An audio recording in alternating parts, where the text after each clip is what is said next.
Israel की नजर अब तुर्की पर भी है। जानेंगे अर्दोगन को क्यों डर लग रहा है, कि आखिरकार नेतन्याहू का प्लान क्या है। जहां एक तरफ ये सब कुछ चल रहा है तो वहीं डॉक्टर एस जयशंकर ने अमेरिका में बैठकर अमेरिका को ये कहा, जब हम कहेंगे तो फिर मत बोलना।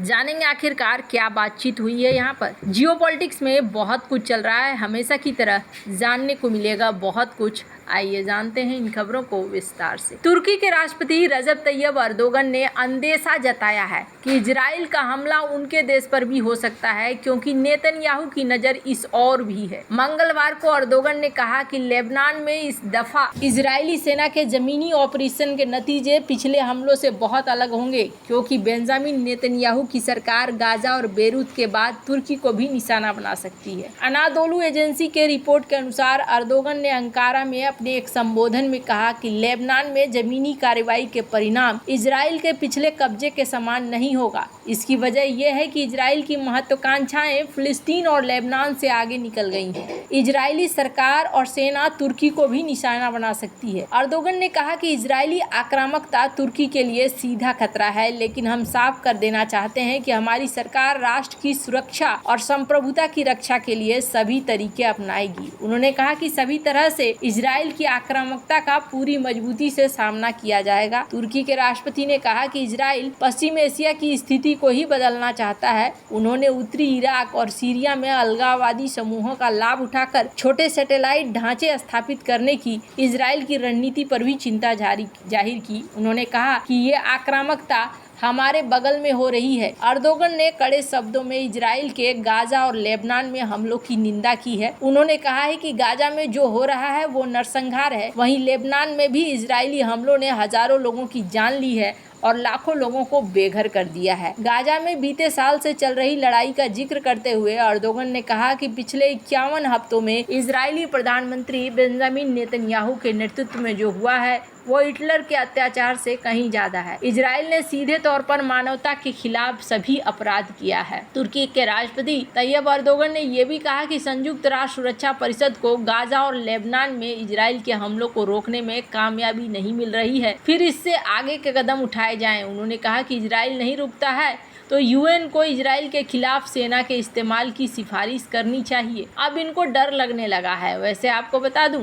एक जमाना था और वो जमाना ज्यादा दूर नहीं हुआ है और ज्यादा देर भी नहीं हुआ है। उस जमाने में तुर्की ने ये कहा था कि इजराइल समझ जाओ वरना हम हमला कर देंगे। हालांकि कुछ ऐसे लोग भी हैं जो ये मान रहे हैं कि इजराइल को ईरान के इस हमले में नुकसान हुआ है। अब जो भी चीज है आने वाले समय में निकल कर सामने आएगा, पर तुर्की का यह बदला हुआ रूप पता नहीं पाकिस्तान क्या सोच रहा होगा, क्योंकि पाकिस्तान ने भी कुछ ऐसा ही कहा है। जहां एक तरफ ये सब कुछ चल रहा है, वहीं दूसरी तरफ विदेश मंत्री जयशंकर ने मंगलवार को अमेरिका को सख्त संदेश दिया। उन्होंने कहा कि जब भारत अपने आंतरिक मामलों पर उनकी टिप्पणी प्रतिक्रिया व्यक्त करता है तो उन्हें बुरा नहीं मानना चाहिए। उनका कहने का अर्थ था कि आप हमारे ऊपर टिप्पणी कर देते हैं और जब मैं आपके ऊपर टिप्पणी करूंगा, आपके टिप्पणी पर टिप्पणी करूंगा तो फिर बुरा नहीं मानना। जयशंकर ने अमेरिका के शीर्ष think tank Carnegie Endowment for International Peace में एक सवाल के जवाब में कहा कि अगर आप दो देशों दो सरकारों के लेवल पर देखें तो हमें लगता है कि ये महत्वपूर्ण है कि लोकतंत्र का परस्पर सम्मान होना चाहिए। ऐसा नहीं हो सकता है कि एक लोकतंत्र को दूसरे पर टिप्पणी करने का अधिकार हो। यह वैश्विक स्तर पर लोकतंत्र को बढ़ावा देने का हिस्सा है, लेकिन जब दूसरे ऐसा करते हैं तो यह विदेशी हस्तक्षेप बन जाता है। उन्होंने एक सवाल के जवाब में कहा कि विदेशी हस्तक्षेप है, चाहे कोई भी करे और कहीं भी करे।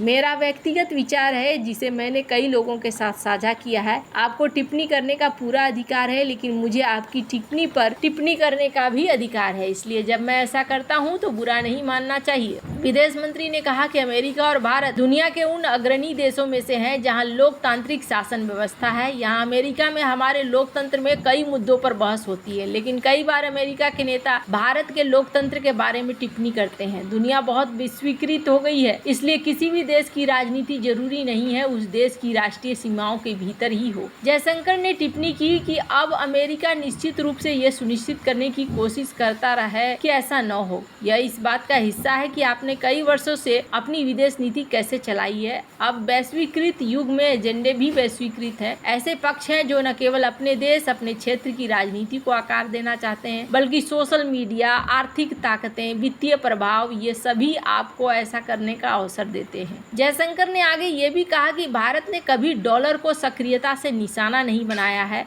ये उसकी आर्थिक राजनीतिक रणनीति का हिस्सा नहीं है। उन्होंने इस बात की ओर ध्यान दिलाया कि अमेरिका की कुछ नीतियों के कारण भारत को अपने कुछ व्यापार भागीदारों के साथ डॉलर आधारित व्यापार करने में कठिनाइयां हो रही है। इस वजह से हम ये सारा व्यापार कर रहे हैं। ये बात भी डॉक्टर एस जयशंकर ने कही। अब सवाल ये उठता है कि दोनों देशों के बीच में संबंध कैसे रहेंगे। भारतीय समकक्ष के साथ बैठक के बाद ब्लिंकन ने क्या कहा? इन्होंने कहा कि अमेरिका और भारत मिलकर क्षेत्रीय और वैश्विक चुनौतियों का समाधान करने के लिए काम कर रहे हैं। विदेश मंत्री डॉक्टर एस जयशंकर और मैंने जलवायु संकट पर हमारे निरंतर सहयोग, क्षेत्रीय सुरक्षा और समृद्धि को बढ़ावा देने के तरीकों पर चर्चा करने के लिए मुलाकात की है। वहीं भारतीय विदेश मंत्री एस जयशंकर ने कहा कि वॉशिंगटन डीसी में ब्लिंकन के साथ बातचीत करके प्रसन्नता हुई। हमने डेलावेयर द्विपक्षीय और क्वाड बैठकों पर चर्चा की। हमारी चर्चा में द्विपक्षीय सहयोग को और अधिक गहरा करना, पश्चिम एशिया की स्थिति, भारतीय उपमहाद्वीप,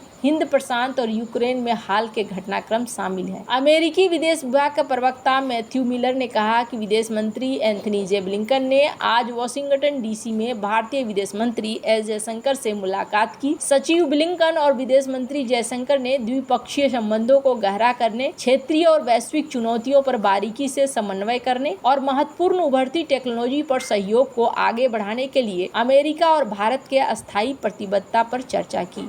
सचिव ब्लिंकन ने प्रधानमंत्री मोदी की अगस्त में कीव यात्रा का उल्लेख किया। यूक्रेन के लिए न्याय संगत और अस्थायी शांति के महत्व को दोहराया। सचिव और विदेश मंत्री ने वैश्विक जलवायु संकट से निपटने के लिए स्वच्छ ऊर्जा पहल पर सहयोग बढ़ाने की योजना पर भी चर्चा की। वहीं वॉशिंगटन डीसी में अमेरिकी विदेश मंत्री एंथनी ब्लिंकन, भारतीय विदेश मंत्री एस जयशंकर की बातचीत के दौरान भी ईरान इजराइल तनाव पर चर्चा हुई। इस दौरान ब्लिंकन ने कहा कि कुछ घंटे पहले ईरान ने 5 महीने के अंतराल में दूसरी बार इजराइल पर सीधा हमला किया, जिसमें लगभग 200 बैलिस्टिक मिसाइलें शामिल थी। ये पूरी तरीके से अस्वीकार्य है। पूरी दुनिया को इसकी निंदा करनी चाहिए। प्रारंभिक रिपोर्टों से पता चलता है कि संयुक्त राज्य अमेरिका और अन्य भागीदारों के सक्रिय समर्थन से इजराइल ने इस हमले को प्रभावी ढंग से हरा दिया है। हमने एक बार फिर इजराइल के रक्षा के प्रति अपनी प्रतिबद्धता को प्रदर्शित की है। हम आने वाले घंटों और दिनों में इजराइल और क्षेत्र के अन्य भागीदारों के साथ करीबी से संपर्क रहेंगे। यहाँ पर डॉक्टर एस जयशंकर ने भी एक बयान दिया, हालांकि इससे हटकर थोड़ा दिया है।